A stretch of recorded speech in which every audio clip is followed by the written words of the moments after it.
প্রিয় দর্শক, আসসালামু আলাইকুম। তারেক রহমান বলেছেন যে প্রার্থী নয়, ধানের শীষ দেখে ভোট দেওয়ার জন্য, এবং দেশে অর্থনৈতিক সংকট চলছে এবং ধানের শীষ দেখে দেশের জন্য, দেশের দিকে তাকিয়ে দেশের এই সংকটপূর্ণ মুহূর্তে বা অর্থনৈতিক সংকটের সময় আপনারা প্রার্থী নয়, ধানের শীষ দেখে ভোট দেবেন। এখন প্রশ্ন হচ্ছে তারেক রহমানের কাছে, এখানে বলা হচ্ছে যে মনোনয়ন বাণিজ্য হয়েছে।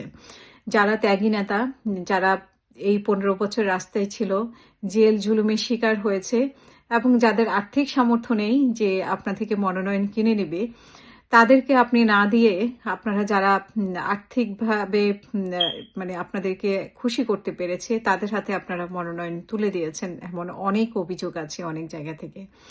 তো সেখানে আপনি বলছেন যে নেতাদের অনেক প্রার্থী সম্পর্কে আপত্তি থাকতে পারে। কিন্তু সেই আপত্তি থাকা সত্ত্বেও আপনি অনুরোধ করেছেন যে সবাই যেন ধানের শীষের পক্ষে কাজ করে, ধানের শীষের জন্য ভোট দেয়। এবং মেক্সিমাম এলাকায় আসলে এক ধরনের ক্ষোভ। এই নির্বাচনে সবাই আশা করেছিল যে বিএনপি যারা ত্যাগী নেতা, যারা মানে যারা বঞ্চিত এবং যারা মাঠে ছিল এই ১৫ বছর বিগত সরকারের অত্যাচার নির্যাতন সহ্য করেছে, তাদের হাতে মনোনয়ন দিবে এবং এখানে অনেক যাচাই বাছাই করে এবং মানে যোগ্য প্রার্থীর হাতে ধানের শীষ তুলে দেওয়া হবে। কিন্তু সেখানেই এখন পর্যন্ত যে প্রার্থীগুলো ঘোষণা করা হয়েছে, ম্যাক্সিমাম জায়গায় আশাহত হয়েছে নেতারা, প্রার্থীরা।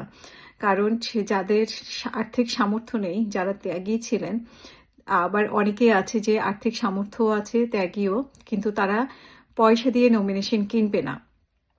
সেইখানে আপনি যদি ধানের শীষ চোর, ডাকাত, গুন্ডা, বদমাশ এবং লম্পট তাদের হাতে তুলে দেন, তাহলে আবার তাদেরকে বলবেন যে আপনারা ধানের শীষের জন্য কাজ করেন, সেটা খুবই আপত্তিজনক। এবং আপনারা দলগতভাবে যদি আপনারা দল থেকে বা আপনি যদি নির্দেশ দিয়ে থাকেন, আপনারা সেই গুন্ডা, বদমাইশ বা যাদের মাধ্যমে আপনারা বিরাট অঙ্কের টাকা পেয়েছেন, তাদেরকে যদি আপনারা ভোট দিতে বলেন, তাহলে এবং নেতাদের মানে নেতাকর্মীদের ইচ্ছার বিরুদ্ধে তাদেরকে ভোট দিতে বা তাদেরকে তাদের পক্ষে কাজ করতে বাধ্য করেন, তাহলে এই ১৫ বছর যারা নির্যাতিত হয়েছে, নিপীড়িত হয়েছে, অনেক কষ্ট করেছে একটা আশায় যে বিএনপি ক্ষমতা আসলে সেই কষ্টটা দূর হবে।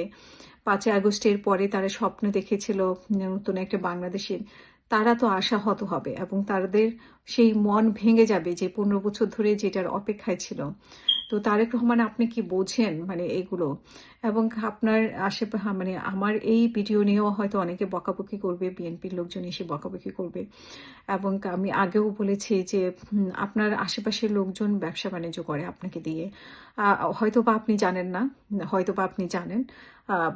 আমার মনে হয় একজন বিচক্ষণ নেতার এটা জানার কথা বা জানে হয়তো।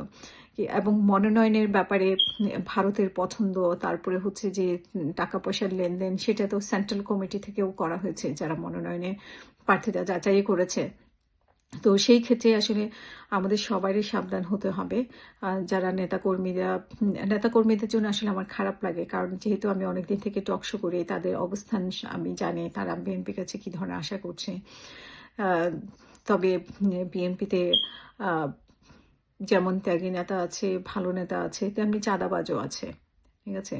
তো আপনাদের উচিত ছিল যাচাই বাছাই করে এবার ত্যাগী নেতাদের, যারা বঞ্চিত হয়েছে, এই ১৫ বছর নিপীড়নের শিকার হয়েছে, তাদেরকে মানে বঞ্চিত না করে তাদের হাতে মনোনয়নপত্র তুলে দেওয়া এবং যে এলাকায় যিনি জনপ্রিয়, সবচেয়ে বেশি জনপ্রিয়, তার হাতে তুলে দেওয়া।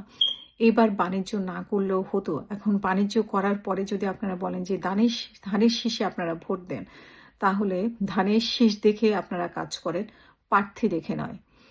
এইখানে আসলে অনেক বড় ভুল হয়ে গেছে বিএনপির। তো সেই ভুলের মাসুলও বিএনপিকে দিতে হবে।